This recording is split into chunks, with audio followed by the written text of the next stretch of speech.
may talk myself in another group or two because I'm so excited about that.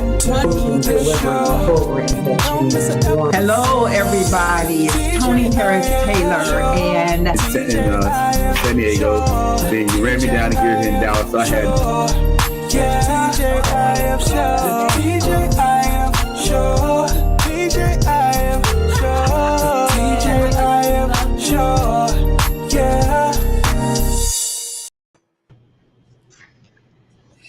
I can never get enough of that. I know. I feel the same way. I know. So today is Friday, June 24th. Welcome to the TJIF show. I am Jennifer Callender. I am a certified franchise consultant. I help my clients to become educated, empowered, and excited about franchise entrepreneurship. And my name is Tony Harris Taylor, and I'm a sales and marketing coach with drastic results, marketing and sales coaching. And I teach my clients how to get known, get connected so they can get paid. I also am a multi-unit franchise owner with Network in Action, where we bring together business owners to network, collaborate, and grow their business so that they can stay in business. So Jennifer, I am excited about our guest today. You want to introduce him because we have an exciting guest today. We have Mr.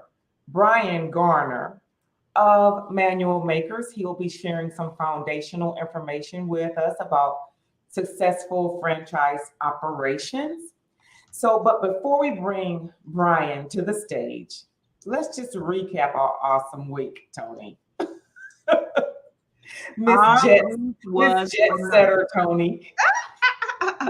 I keep showing up in the ATL Atlanta. We were at the Franchise Customer Experience Conference where we got to rub elbows with CMOs of franchise brands, technology officer of franchise brands.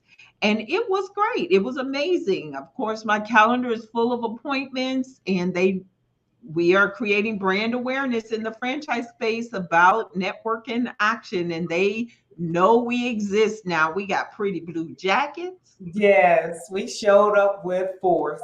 It was an exciting event. Marketing executives coming together to talk about their brands and some process improvements and how they can support their teams.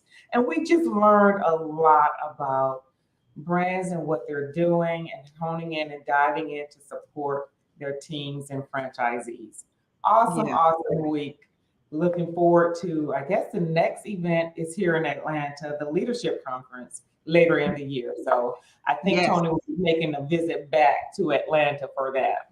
I would love to do that. And then we really got to see the importance of franchising. And we are going to have lots of the people we met on the show. So please share the show. Please stay tuned, mark your calendars, set your alarms. And then once you watch it, please share the show and invite your network to come and understand the power of franchising, because franchises literally, if you look all around you, and it was funny because you and I were riding and I'm like, all these franchises are here and I never saw them through this lens before. That's right. And so I'm just excited about where we are all growing together. I agree. I totally agree, Tony. So we have some follow-ups, we have some connections, we have some strong relationships that we're building. So I'm just excited about what's to come. So with all of that, why don't we bring our guest to the stage, Mr. Bryan Garner, and have you all. Hi, Bryan. How are you? Well, you tell me. Can you hear me? I can hear you. You did it. Then I'm doing fine. Good. And we're doing fine. Bryan, so, nice to see you again. Yourself. It's good to see both of you. Thank you for having me. I love this. Awesome. Awesome. So tell us a little bit about yourself, Bryan. Oh, well, I'm Bryan Garner. I'm the managing partner of a company called The Manual Makers, which may or may not be clear by the name, but we make manuals, really only for the franchise industry. So we do operations manuals, training guides, marketing guides, new unit opening guides. It's all about the information flow so that franchisees can have reference material at their fingertips, can answer their own questions, self-support, and then escalate when necessary. Great. Now so what you do is really the crux of the benefits for franchise business ownership. It is setting that foundation for support. So talk to us about how you engage with the franchisors to develop these supporting elements for them. Okay. Well, the ops manual is it's a legal piece, right? You have to have one before you can franchise. And if that's how you look at it, as a box to check, then a lot of times what happens is that becomes a show up and throw up is what we call it. It becomes a 600-page gorilla where somebody just writes down everything because somebody might need to know. And in the early stages of a system, that's somewhat true. It is the Bible. It's how you do everything. But as you grow, then you start to get different audiences. So a marketing person needs more specific information or only needs this information. And financial people only need this. And the ops people and back of house people and installers and sales people, they all need parts of that manual and sometimes in more depth. So we work with franchisors to help them determine their audience and their objectives. We define use cases. When will somebody need this information? A cleaning company may need a checklist while they're in the field. It might have to be available on a tablet or on a mobile device. So this is less about manuals and more about information. And how do you surface the right information to the right people at the right time?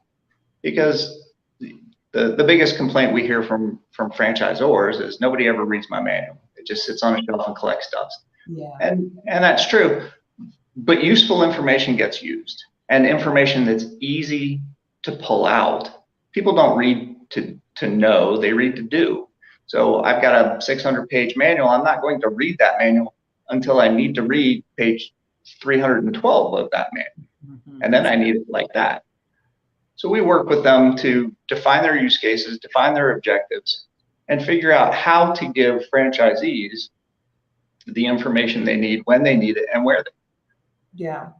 Are there any elements? That's great, because you just said something that's really beneficial, that the franchisees will not read the manual from cover to cover. They will go to it as a reference document when they need to understand a process or what have you. So my question is, are there any elements that accompany the manual to deliver that information to the franchisees when they need it? Yeah, there are. So first of all, when you first start off, it's just the manual. Yeah. And then as franchisees come on, then folks tend to break it out a little bit, and they create a training guide. As you get bigger and as the franchisor hires on more specialized groups, then usually a training person comes in, whether it's an ops person who focuses on training or not. And now you have two different ways of getting the information. The first is when a franchisee comes on and we're going to thoroughly train you. Mm-hmm. The second is after they're in the field and they forgot that middle part. Mm-hmm. What was that one thing again? I forget. How do they? So there are two different use cases for that. And sometimes there are different people. Your back of house people don't come to corporate training, but then they're trained further downstream. Yeah. So the way that you hook up your manuals and your information determines how information gets passed from corporate to franchisee to back of house manager to line cook to window covering installer. So the old-fashioned version, the 1950s version, was everybody can write, right? And we've all got Microsoft Word, so we just type it up and put it all together, and then we create a PDF, and here you go. That's right. But those aren't really, excuse me, they're not really searchable. They could be, but in general, they're not. They're not really available on a mobile or a tablet or in store, not without pinch and zoom. So modern manuals focus a little bit more on web delivery and not just a file share like Dropbox, but like a website. There's no reason why you can't search your manuals in the same way I search Google. There's no reason. And we can create that so that not only do you get the right pages, but just like Google, you can get the answers inside your search. So there are new ways, and then we also work with other systems. Some POS systems have checklists. They've got their manuals. So we work with those. We're not looking to supplant any technology, but we help franchisors protect the investments that they've already made in other technologies by making them more effective. I love that. I was going to say, so what's really important about what you do too is the consistency across the brand. And then by putting it online, you can change it like that and everybody gets the same update at the same time. I'm assuming that, but franchising is all about consistency and repeating the same steps over and over again.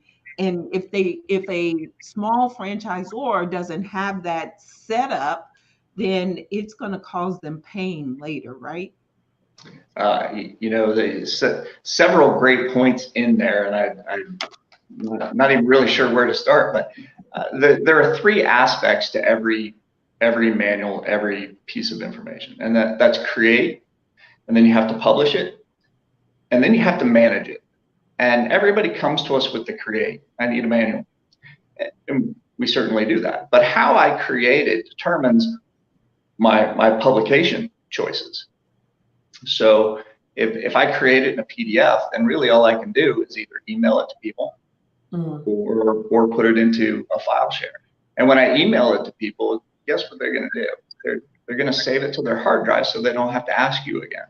And now when you have a new version, then they've still got the old version. And the larger you get, the more those versions are floating around. So you mentioned when it changes, you get the most recent version. And yes, an online website does that tremendously. So that's the managed part of this. Is there's a concept called accuracy erosion. And one way that accuracy erodes over time is people saving it to their hard drive. Another way is content reuse, because the ops manual is going to have the policy for how to use our brand marks and when to use them and what the approval process is. But then if you have a local store marketing guide or a marketing manual or a first year opening guide, that information is also in that. So when it changes, do you change it in two places? Or do you change it in one place and have it pushed to both? And that's what we do. You can do the other one, but now analog governance becomes a big deal. How you manage determines whether or not you have credibility 2 years down the road. So the consistency factor there. When a franchise starts up, they've only got two assets. They've got their brand and they've got their operations. And as soon as those get out of whack, then they've limited their ability to grow. Yeah, that's so important. And it makes me think, which do you prefer? Do you prefer working, and this may be an unfair question, I don't know, but I'm going to ask it anyway. Do you prefer working with brands that are transitioning to a franchise and helping them create that operations manual, or already established, or it may not even matter? I don't know. I left two things out of my introduction. Forgive me, I'm a little nervous. So I managed Delta.com for 10 years. So these large bodies of information, and that the content management really, this is going to sound strange, really excites me. This is my thing, right? That is strange, just so you know. But the other thing is that I was a franchise business consultant for innovative brands, which was Planet Smoothie, and that's where Moe's Southwest Grill came from, right? It went from innovative to raving. It was now part of Focus Brands. So at Shane's Rib Shack, PJ's Coffee, I love working with founders. The passion that they have, the idea, the vision. And what I really hope to do is to partner with people to help them think about the next step. Because right now, when they look at that ops manual, they're like, I just need an ops manual. I just need something to train. I need to get all my thoughts together. And that's true. But when they hit that next stage of growth, they're going to need more. And to prepare themselves for the future, to build that manual in the first place, to accept change and growth. Your business model plans for change and growth. So why don't our documents expect change and growth? Right. So I'm highly passionate about working with emerging brands, but I also really like working with 30, 40, 50 unit brands. And we work with brands that have thousands of units. During their transition, the strategy, technology, and processes that help prevent accuracy erosion, that help them maintain relevancy and credibility, and decrease their support costs, and just make it easier for those poor folks who have to manage an entire library, because that's what you have now. Is you no longer need an author, you need a librarian. That's right. That's right. And how do you get brands accustomed to a cadence for the best practices of updating the manuals? I don't know. How do I? Yeah. That's probably a huge challenge. Yeah. It is a huge challenge, and there are really two fixes that are very simple that'll get you 80% of the way there. And the first of those is to have a librarian.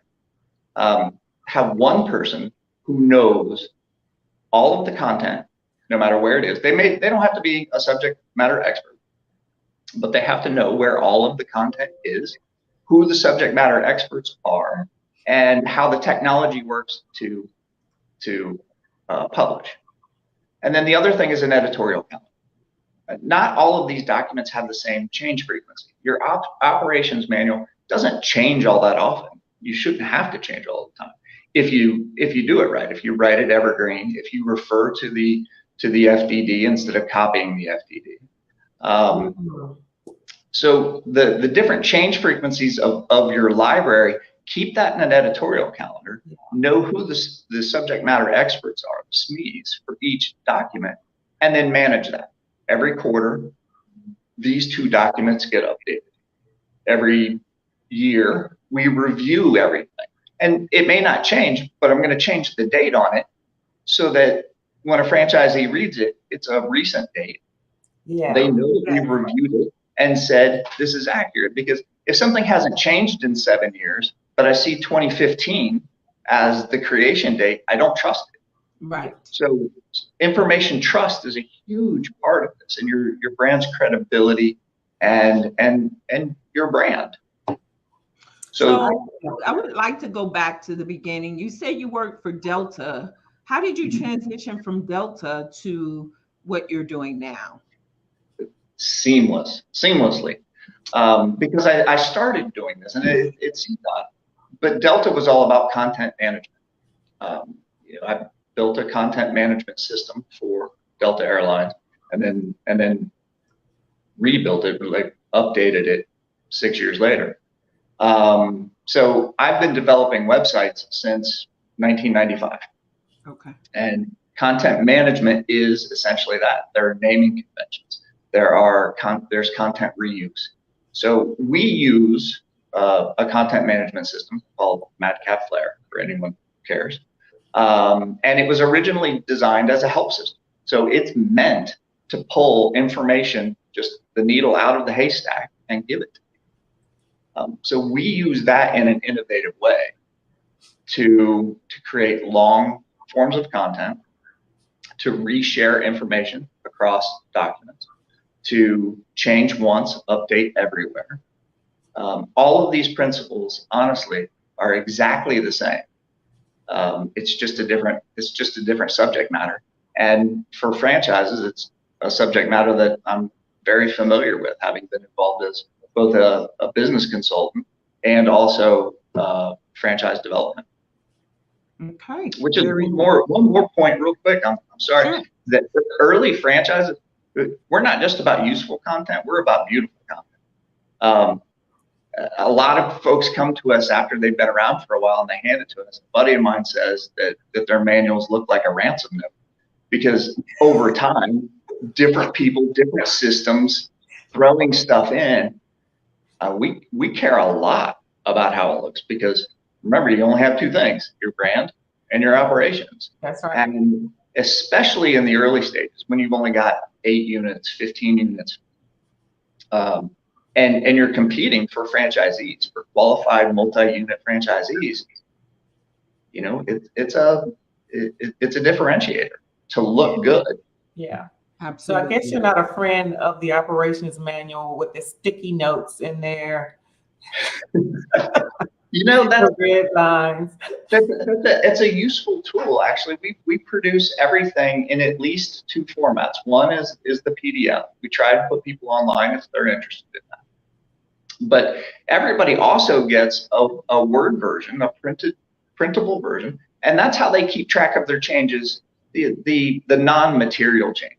You know, we changed happy to glad. We put a comma in here. We added a paragraph. Things that don't matter to the operations, but that we can come to every 6 months and just do all those changes at once. So no, for franchise partners, I'm not a fan of a 3-inch binder with sticky notes sticking out the side. But for the people who manage it, it's a useful tool. Yeah. Yeah. So I have a question. You know, we're all about networking. Can you tell us how networking has played into the growth of your business? You know, the growth. So that's a great question. We didn't advertise. We've been around since 2006 in one format or another. Started as local store marketing for Moe's and Shane's and Planet Smitty's, and we did local store marketing manuals. And then we did our first ops manual, first back house manual in 2008 for an emerging brand, and that helped them to sell a 15-unit deal. So we've not done any advertising until just recently, actually. So I have client. I just now had a client call me, and he was my client in 2010. And I haven't talked to him in 12 years, but he came back because I worked with him at Shane's. Mm-hmm. The franchising industry is awfully small. It's a small world, and everybody knows folks. I'm presenting at Southeast Franchise Forum next month, and while I was talking to the person in charge of the speakers, he and I know 30 people in common. From our early days. So for us, we use what's called complementary audiences. I look for people either immediately before me or immediately after me in the sales cycle. So franchise attorneys, not so much franchise brokers, but lenders, folks who come in contact with people who are looking to start up or are helping companies acquire multiple brands because they can get some efficiencies of scale by combining their documentation.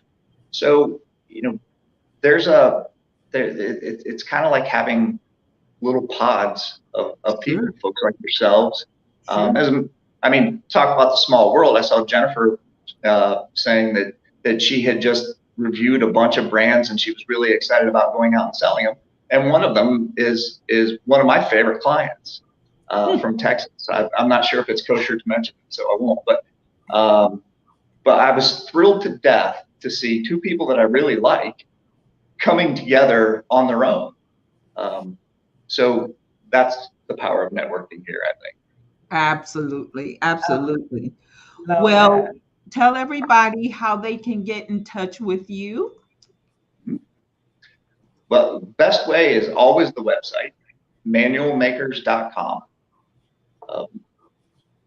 We talk about emerging brands. We talk about existing brands. We talk about content audits, strategy, technology, and process, create, publish, and manage. Those 6 words get said quite a bit when talking with me, but manualmakers.com is the best way. I'm Bryan.Garner, Bryan with a Y, .Garner at manualmakers.com. Happy to have discussions with anybody. No cost, no pressure. Clearly, I love to talk about the geeky operations part of operations. I love it. Well, you should have been at the conference we were at. All the operations COOs were there. So I have several one-to-ones set up with them. I will bring up your business, your name in the conversation. Because Well, I appreciate that. Last month or two, I've been busy operating myself. Good for you. And I know you're building, and I know you have some good stuff on the horizon. So I look forward, Bryan, to hearing, all that you have and putting in place to service the franchisors. And I'm so elated that you were able to spend time with us. Well, thank you for having me. I appreciate you guys working through my tech issues with me. It looks like we had a happy ending. Oh, we did, Bryan. It was touch and go. It was touch and go there for a minute. Yeah, well, when all else fails, the phone works. So thank you right. so much for joining us, and we will be in contact with you. So thank you, Bryan. Thanks, care. guys. Wow, you can see his passion for that work, right? Yes, absolutely. Amazing. I love just working with Bryan and having him as a go-to, as a support for franchisors. Absolutely. So, we have some information to share, don't we? We do. So I'll let you share whatever it is. Do you want to share your screen? What you got? Yeah, I'll share my screen. We have let me get ready here. I always fumble with this part. But we do have the Power Networking Conference coming up. Yes. That's going to be a major event for both Tony and I. We will be speaking on franchise business ownership at the conference. And we would love to see our audience just come and participate, attend the event August 3rd through the 5th at in Houston, Texas. I'm sorry, in Houston, Texas. And here's the flyer for it. I don't know if you can see that, Tony. I see it fine. Yeah, so that's the flyer. So we will be in Houston, Texas on August 3rd through the 6th, talking about our favorite thing, franchising. So we would love to meet you there. If you're interested, we have discounted tickets. So we want to extend those tickets to you. Reach out to either Tony or myself to secure your ticket. So let me tell you about the Power Networking Conference. The Power Networking Conference is where I really grasp hold of the power of networking. No pun intended. And Dr. George C. Frazier, who is the host of the conference, named one of the top conferences in America by Forbes magazine. And he is quick to say, not the top Black conferences, but the top conferences in America. He is the godfather of networking in Black America. And if you want to be around highly successful, highly motivated, educated African-American entrepreneurs, this is the conference for you. So check out the details, and then don't register online because we have a deep discount available to us as we're speakers, send either of us a message, a private message, or listen, we are everywhere. So just find us and we will help you to get registered for the Power Networking Conference 2022. Okay, what other announcements you got, lady? So I have a link to share. So if you are interested in exploring franchise business ownership, I would love, love, love to work with you. First step, you can download our 7 steps to franchise business ownership. We will get that to you as our free offering to just introduce you to franchise business ownership. I am conducting free masterclass sessions throughout the month of July. I will drop that link in the chat so that you can sign up, attend one of those free sessions where we will provide an overview of franchise business ownership and introduce you to all things that franchise business ownership has to offer. So who should be there, Jennifer? Who should attend that? So that's a great question, Tony. So if you are a corporate executive that you're looking for your next step, entertaining your exit from corporate, this is the masterclass for you. If you are in corporate and you want to diversify, understand some options to diversify your portfolio with other passive means of income, this is the masterclass for you. If you are already an independent business and you're looking for that business opportunity to complement what you already have, and you want to explore that strategy, this is the masterclass for you. So I'm spending a lot of time developing this content to bring forward this information to make sure that you have what you need to put that plan in place for franchise entrepreneurship. Excellent, excellent. So register, and it's free, right? It is free. Oh my goodness. Free and virtual. All you got to do is plug in. Awesome, awesome. And guess what? There's always networking. Where 2 or 3 are gathered in our name. That's right. That's right. There will be networking. So that's right. You're going to meet new people as well. Okay. Do you have anything else? I think that is all that I have, Tony. What do you have? If you want to learn more about becoming a Network in Action member, a leader, or franchisee, schedule a time with me at meetwithtonyharristaylor.com. And let's talk about what each one means. My personal goal for my franchise is to bring on 20 leaders. I have 6 right now. So bring on 20 leaders that are helping 20 entrepreneurs to grow their business. If you're passionate about helping entrepreneurs grow their businesses, then talk to me about being a leader and or a member, because we have groups all over the country. And if you are in franchising, Jennifer is building her group with franchisees who want to network and build relationships to get more customers. So, and it's a virtual group, so you virtually can be anywhere to be a part of her group. So if you are a franchisee and you're looking to become a part of our family, you can talk to me or Jennifer. It doesn't matter. Just don't wait, right? So the longer you wait, the longer your progress starts. So take the drastic step and start now. That's what I have to give, but I think that's it for us today. I think that's it, Tony. All right. Well, I'm Jennifer Calendar. I look forward to meeting with any of you that want to discover franchise business entrepreneurship. And until next week, my name is Tony Harris Taylor. Take a drastic step today. This is a blooper. I knew we were going to mess it up. Oh my God. We're trying something new. Let's start over. Okay.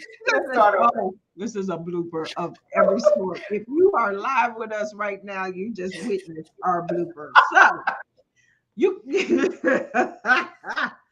until next week. Bloopers. This is Tony Harris Taylor and This is Jennifer Callender. introducing franchising franchising for today, tomorrow, and forever. Bye, everybody.